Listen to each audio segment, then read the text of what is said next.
Hi, everybody, and welcome to another episode of the Ouroboros podcast. I was going to start this with a joke because, or not a joke, a prank, because April Fool's Day was yesterday. Yes, happy April Fools. Um, I was gonna start off with a prank and be like, didn't have an episode last week, but figured I'd let you guys know I'm ending the podcast. And it would be a joke. It was gonna be a prank. It is a prank. I'm not ending the podcast. I just had a doozy of a week last week and didn't have time to put the episode together. And that's kind of my own fault. I keep telling myself, I've told myself from the beginning, oh, I'm going to put together multiple episodes in a week. And then I'll just be able to post them and I'll be ahead of schedule. Ha! Me ahead of schedule? Not a chance. Not a chance. So, here we are. Missed a week, and I am going to explain that. And then we're going to get into today's card, which you might have guessed already, given, the prank yesterday being April Fool's Day. I'm just going to tell you, if you don't know about the tarot, we're talking about the Fool card today. And there's a lot to get into. But I wanted to do sort of an intro thing explaining why there wasn't an episode last week, because I did have one planned, and now that card is rescheduled because I really wanted to do the Fool card this week because mama April Fools. So yeah, last week I had a specific day that I wasn't working, that I wanted to film, put everything together. And for the majority of the cards, putting an outfit together and the makeup and setting everything up, and making sure that I have the notes written down that I want to say, it takes some time, takes some mental energy. I was already lacking that last week. And it happens to everybody. But yeah, was just exhausted. And then I stumbled across a kitten in the garbage shed of my apartment. And I am a sucker for any animal. So I tried to check on it and I was super afraid. And I felt obviously sad because it's still pretty chilly here. And yeah, so I went inside. Luckily, I've got Faustus, so we had cat food and everything. So I grabbed a bowl and put some cat food in it and brought it out to the shed because I didn't think the cat would trust me to come out. Sure enough, I was right. Poor thing was absolutely petrified, hiding behind a stack of tires and on the chairs and stuff that we had put out when we replaced our dining room set. So, anyways, between that day and the following day, I brought out I think 3 bowls of food, one of which was wet food, and bone broth for this kitten. And then I brought out treats. And I also called in between all this. I called the shelter, and they told me that there wasn't really any room for more animals.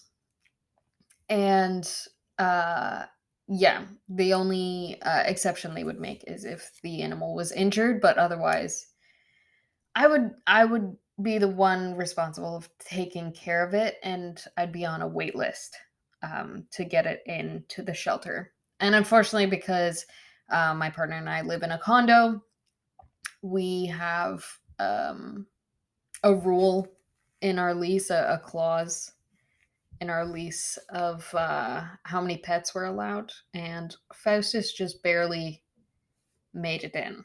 Um, so we weren't really in any kind of place to risk, bringing another animal in, but I was like, "This animal needs our help," so, we cat sit, so we'll just say it's cat sitting until we find a new home if that's the case. But I needed to bring her inside, and, yeah, I she was so friendly. I am not 100% sure it was a she, but I think so. I mean, I didn't wanna get up in her business or anything, and, we didn't get, too well, I guess I can't say we didn't get too comfortable with each other because, honestly, within an hour of, like, bringing her inside and sort of closing her in my office and just sitting with her to make sure she didn't tear anything apart, she was snuggling, belly exposed, and I was like, "Oh my gosh, this poor kitten, um, is just, like, so friendly." She must have been young too, like, she was really tiny, very malnourished, poor thing, was, like, eating I think she ate, like, 3 bowls of kibble in a day, like, in an hour, and then tried to start eating the litter, and I was like, I'll just get you more food, it's okay." So, yeah, but unfortunately, amidst all this, tending to her and her basic needs, I tried to, like, groom her a little because she was looking a bit gnarly, and, noticed that she had some, um some cuts and stuff, so I was like, "Okay, maybe we should just bring her in, she is injured." So, I called, got an appointment for, like, the next hour, brought her in, and, they ended up taking her, keeping her because she needed treatment on her little toe beans, poor thing, and I was very sad about it. So, as if my as if, the lasting weather, of winter wasn't just a punch in the gut, um,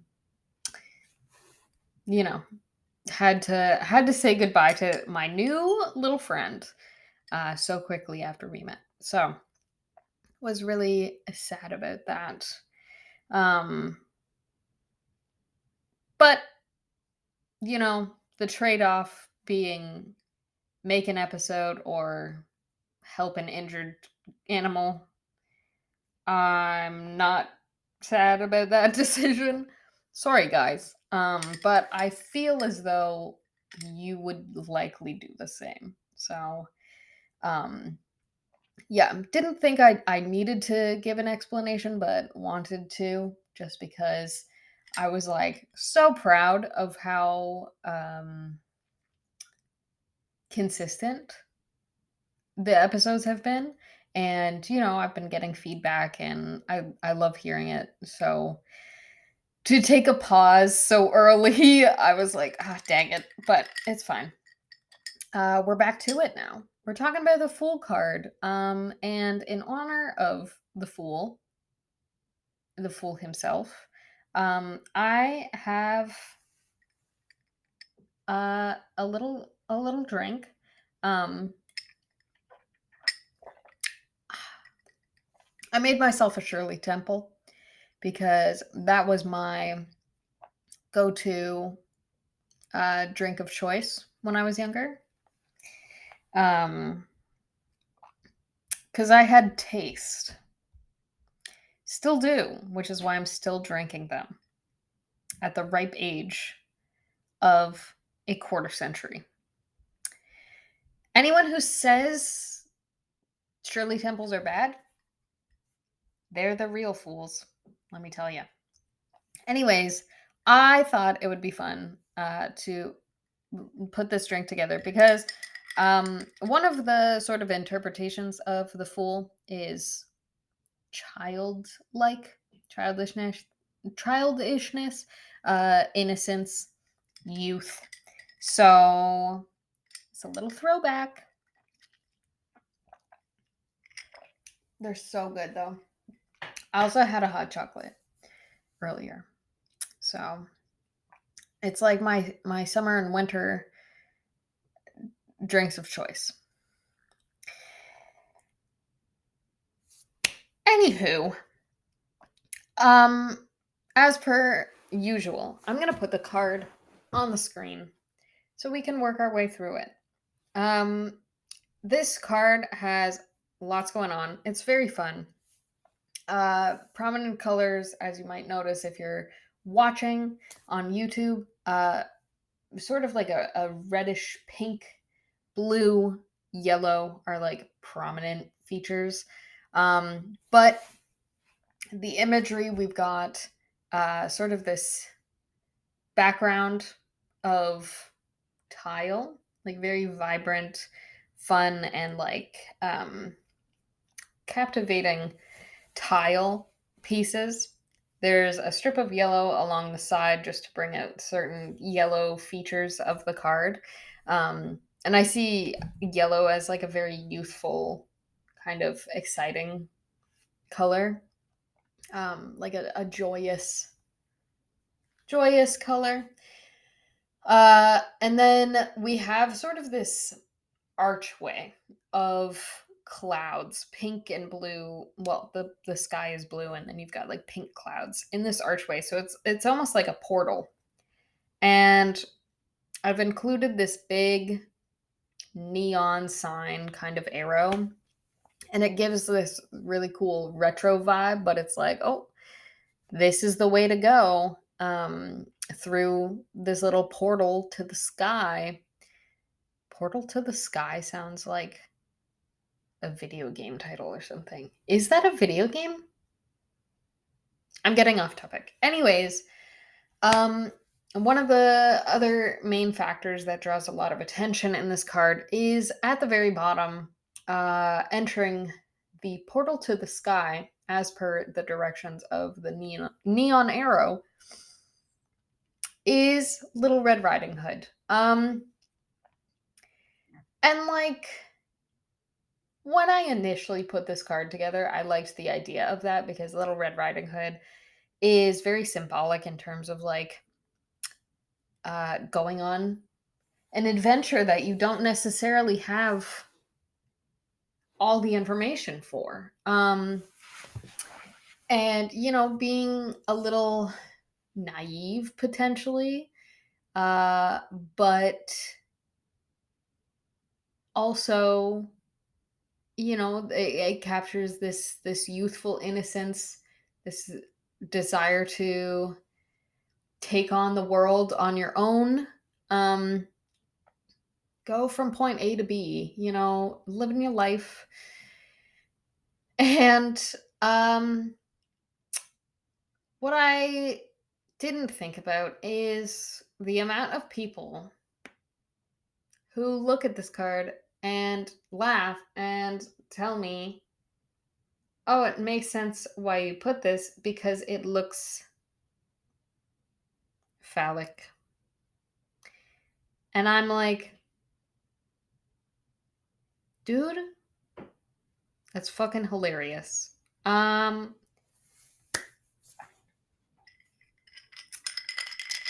don't know if my subconscious did that, but that's jokes. That's funny because sure, read into that how you will, you know? Um we'll get more into it because I can make some links there as well.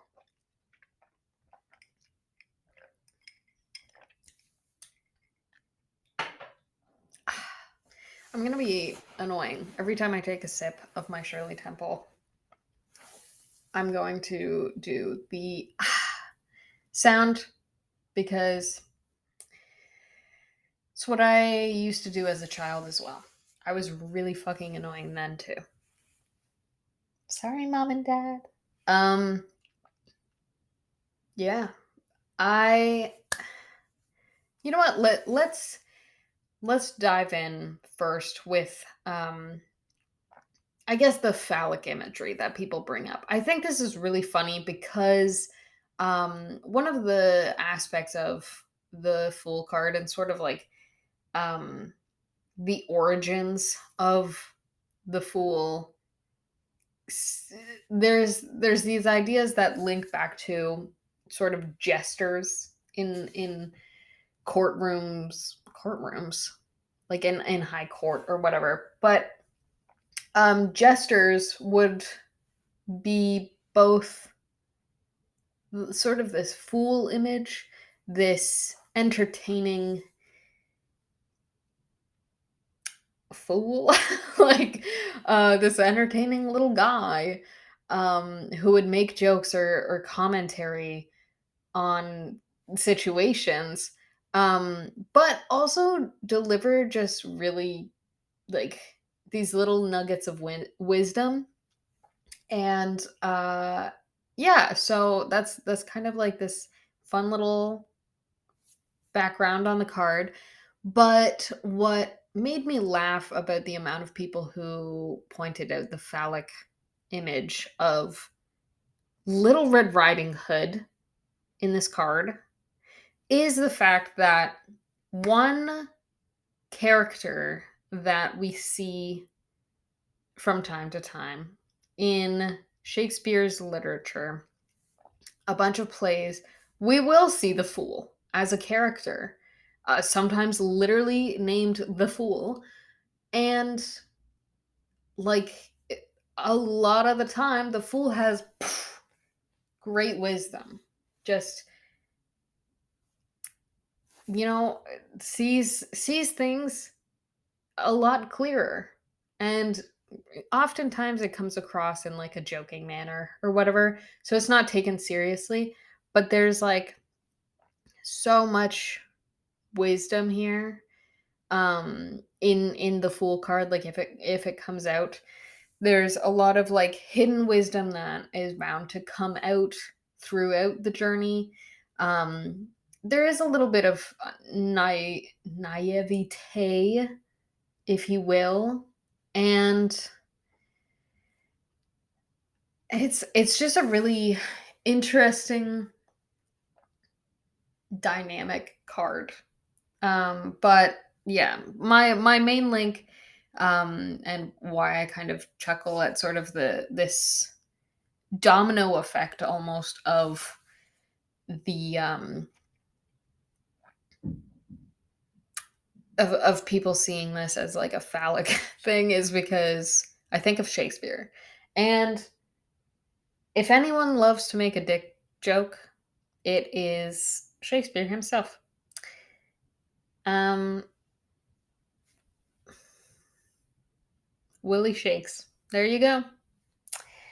William Shakespeare.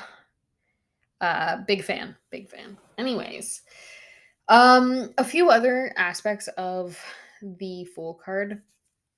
I think it's uh first of all important to note, and I note this every frickin' time, not every time, but I note this enough that I'm sure you guys will know. It depends on the cards that surround it. And I guess placement is important with the Fool card because it might signal the beginning of a journey, um, or it might signal this need to potentially move away from something, which I guess is also kind of a new journey, but in a different way. So it really depends on sort of the structuring of your reading, where things are, the cards around it, um, to know what aspect of your life this might be in reference to. But the Fool card is kind of a superpower in that the Fool itself, the energy the Fool brings forward is almost unassuming. Um, and for that reason, it's kind of like a fantastic ally card to have.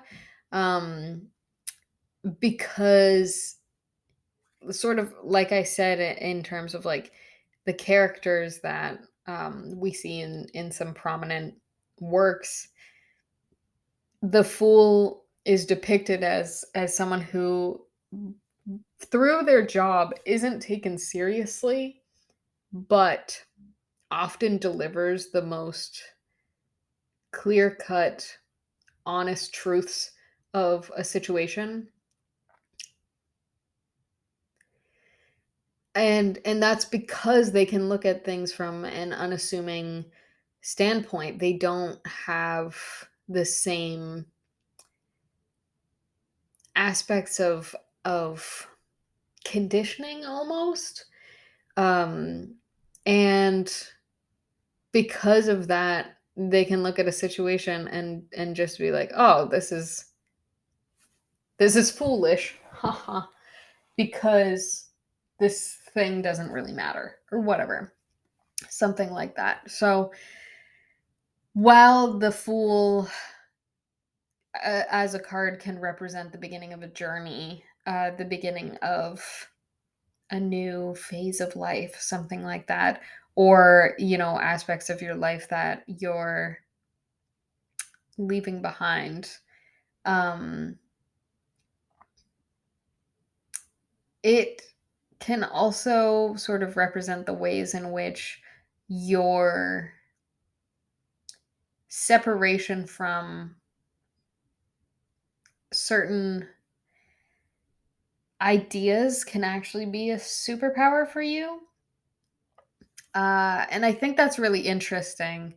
And it's like one of those things that because we've discussed other cards and sort of their more complex ideas, you can sort of see how there's specific markers from this card, which is card 0. Like this is the original um first card of the tarot of the major arcana.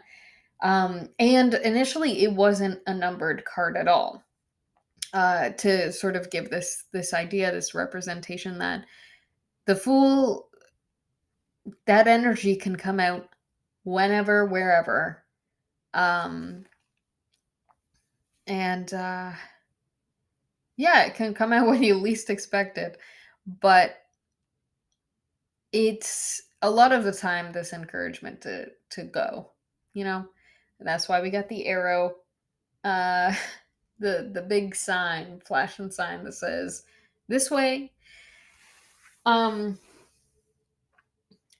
this card sets you up for a lot of learning. It sets you up for a lot of those realizations, I think, that you're like, "Oh, it makes a lot of sense and maybe I should have known that." And you did know that. You're just putting it together because you've seen something that makes it all click. You've got potentially these different ideas moving about, and they're hard to put into any logical order.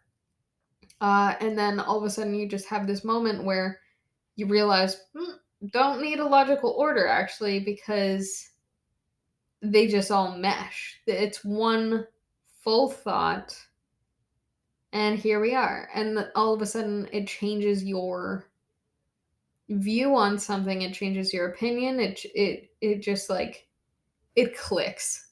Basically, whatever it may be, just clicks, and you're like, oh, I've been the fool this whole time.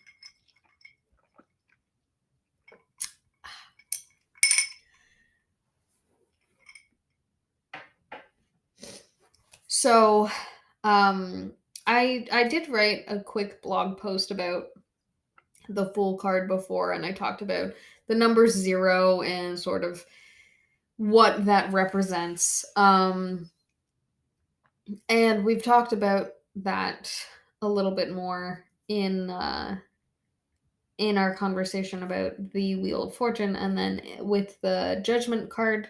Um, so we have this idea. I think I've talked a little bit about the Fool and touched on the number 0 and why that the card that didn't necessarily have any place to go, or like wasn't a numbered card to begin with, is now numbered with this sort of non-number, I guess. And it makes a lot of sense. So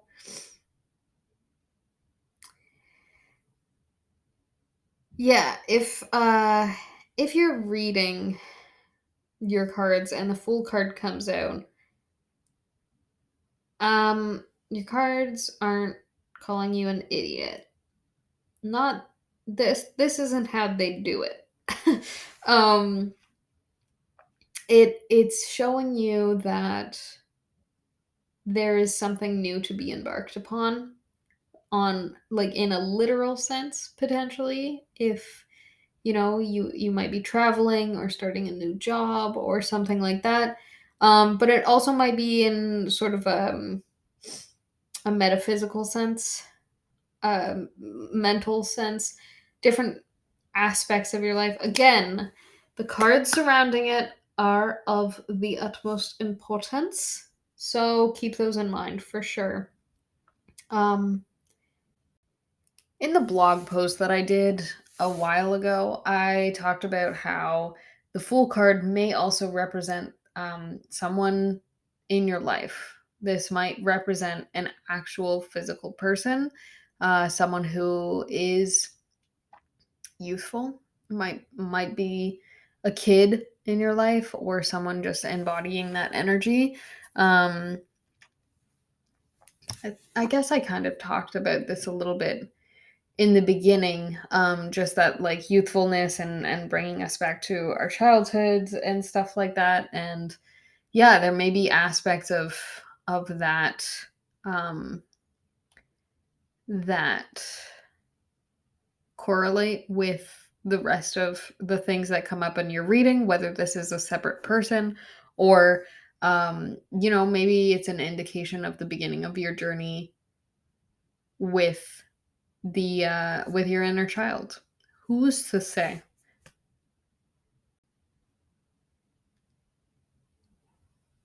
Yeah, I think that potentially wraps up um everything that I wanted to say for the Fool card. This is one of those times. Maybe I was the fool. We're saying fool a lot. But maybe I was the fool, to go in with my notes on the other side of the room. But I'm gonna trust myself a little here, and yeah, we're gonna wrap up with that. I hope you enjoyed listening to me ramble about last week, the cat, this card, Shirley Temple's hot cocoa. Um,